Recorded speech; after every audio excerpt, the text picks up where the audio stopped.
Hello everybody. I just got the safety cover off the pool coming out of the winter season and getting ready for spring startup here in South Carolina.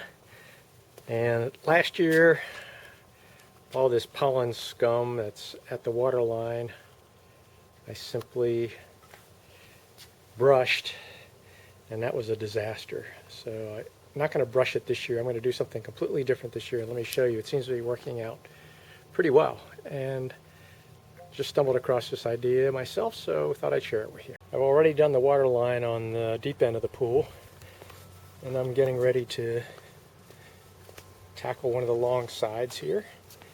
I don't know if this is going to show up on the camera, but I have this sort of a brush squeegee on the side and brushes on the bottom.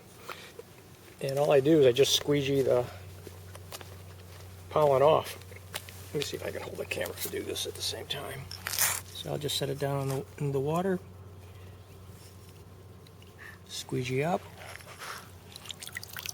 There's all the scum on the squeegee. I'll just dip it into a bucket. It comes right off. And do it again.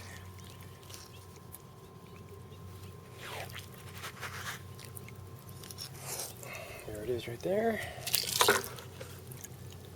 And maybe you can see how well it's doing.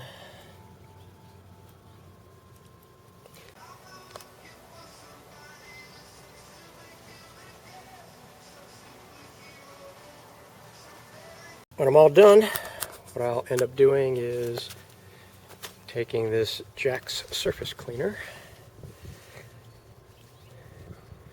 Jack's Surface Magic.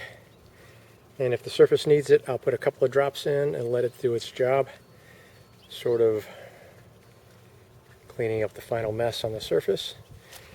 Also, I'd strongly recommend, if you don't use them already, skimmer socks.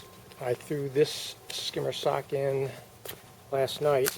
It has not even been running 24 hours yet. And it's clearly doing its job trapping the pollen and keeping it out of my fresh filter. So if you found this video helpful or entertaining, please give me a like, thumbs up, and subscribe to my channel. Thanks for watching.